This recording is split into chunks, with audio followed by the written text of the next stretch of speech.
Financial बकवास में आपका स्वागत है।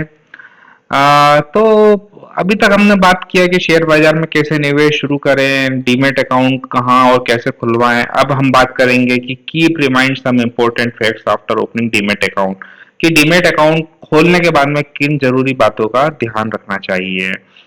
तो आपने डीमैट अकाउंट खोल लिया, ट्रेडिंग अकाउंट ओपन कर लिया, अब आप अपनी ट्रेडिंग कर रहे हैं, आप कुछ किताबें पढ़ रहे हैं या न्यूज़पेपर से पढ़ रहे हैं, कंपनियों के न्यूज़ पढ़ रहे हैं, अपने दोस्तों से मिल रहे हैं, अपने दोस्तों से बातें कर रहे हैं, तो या रिश्तेदारों से पता कर रहे हैं, या फिर जहां पर आप निवेश के लिए आपने डीमैट खोला है वहां से आपको ईमेल आ रहे हैं, न्यूज़ लेटर्स आ रहे हैं। तो इस तरह की तमाम जानकारियां लेने के बाद में आप अपना निवेश शुरू करते हैं। तो लेकिन यहाँ पर बात क्या किन किन बातों का ध्यान रखना जरूरी है।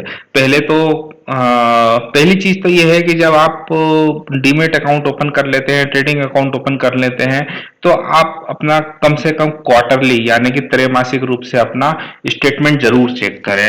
स्टेटमेंट ट्रेडिंग अकाउंट का स्टेटमेंट चेक करना इसलिए जरूरी है कि आपके पास में जितने शेयर हैं उन वो शेयर वहां पर उपलब्ध हैं या नहीं है, वो आपके डीमेट में खाते में दिखने चाहिए।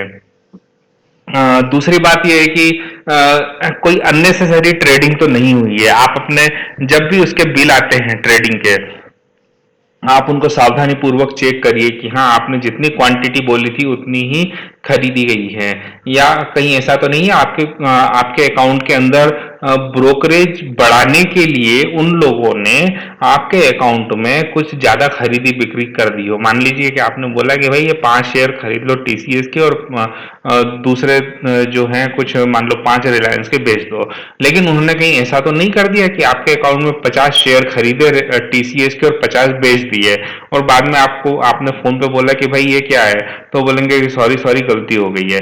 लेकिन वो इतनी सी गलती नहीं है उसमें। अगर आप ये सोचिए कि उन्होंने इतनी ही ट्रेडिंग किसी और अकाउंट्स में की होगी, साथ में उनके पास तो बहुत सारे अकाउंट है, तो उससे क्या हुआ, उनकी ब्रोकरेज की कमाई हो गई। तो मान लीजिए एक 0.5% या 0.1% जो भी उनका अगर इंट्राडे का ब्रोकरेज होगा, तो उसके ऊपर उनकी कितनी कमाई हो गई। तो 50 और 50 उसके ऊपर जब आप खरीदते हैं 50 शेयर और बेचते हैं 50 शेयर, तो मान लीजिए 2,000 रुपए का शेयर है, तो 1 लाख रुपए की ट्रेडिंग हो गई आपकी। 1 लाख खरीदने की, 1 लाख रुपए बेचने की, तो उसके ऊपर कम से कम आपका 100 से 125 रुपया ब्रोकरेज चला जाता है, और उसके ऊपर टैक्स भी जाता है साथ में। तो ये आपको अननेसेसरी बर्डन है आपके लिए। तो अगर ऐसा कुछ होता है तो आप एकदम से उनको शिकायत करें और अपना ब्रोकरेज का पैसा पूरा वापस ले लें। अगर आप शिकायत करेंगे तो ही वो लोग इन बातों पर ध्यान देंगे। अ, आज इसके लिए इतना ही, और आगे ये सीरीज जारी रहेगी। और नीचे सब्सक्राइब बटन दे रखा है, आप इस चैनल को सब्सक्राइब करिए और इसी तरीके की आपको आगे बातें सुनने को मिलेंगी। थैंक यू, धन्यवाद।